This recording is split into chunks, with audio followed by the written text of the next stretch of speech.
কোন আসসালামু আলাইকুম, আমার নাম সাবা, আমি একজন স্টুডেন্ট। আমি আপনাকে একটা প্রশ্ন করব জাকির ভাই। একজন পুরুষ বেহেশতে গেলে হুর পাবে, অর্থাৎ আয়তলোচনা সুন্দরী সে পাবে, কিন্তু নারী বেহেশতে গেলে সেখানে সে কি পাবে?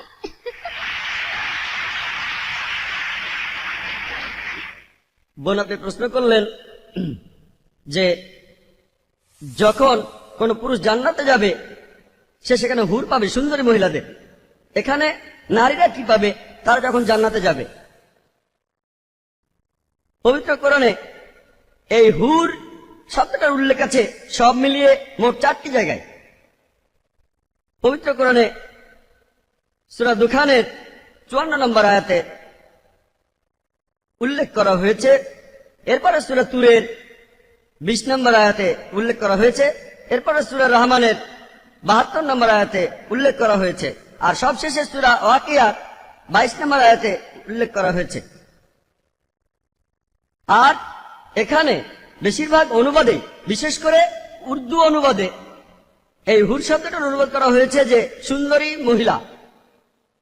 যদি এই হুর শব্দটার অর্থ হয়ে থাকে সুন্দরী মহিলা, তাহলে মহিলারা জান্নাতে গিয়ে কি পাবে? সত্যি বলতে এই হুর শব্দটা হলো বহুবচন, এক বচনে হাওয়ার, যেটা পুরুষের জন্য প্রযোজ্য, আর হাওয়ার এটা নারীদের জন্য প্রযোজ্য। এখানে আসলে হাওয়ারের চারিত্রিক বৈশিষ্ট্য বোঝানো হচ্ছে। এর অর্থ বড়, সাদা, সুন্দর চোখ। এখানে বিশেষ করে সাদা চোখের কথা বলা হয়েছে। একই ধরনের আরেকটা শব্দ রয়েছে আজওয়াজুন মুতাহারাতুন, কোরআনের অনেক জায়গায় আছে। সূরা বাকারার 25 নম্বর আয়াতে উল্লেখ করা হয়েছে এবং সূরা নিসার 57 নম্বর আয়াতে উল্লেখ করা হয়েছে। এখানে বলা হয়েছে আজওয়াজুন মুতাহারাতুন, যার অর্থ সঙ্গী বা সাথী। মোহাম্মদ আসাদ এই হুর শব্দটার অনুবাদ করেছেন স্বামী বা স্ত্রী, আর আব্দুল্লাহ ইউসুফ আলী তিনি অনুবাদ করেছেন সঙ্গী। তাহলে হুর শব্দটার অর্থ সঙ্গী বা স্বামী বা স্ত্রী। এটার আসলে কোনো লিঙ্গ নেই।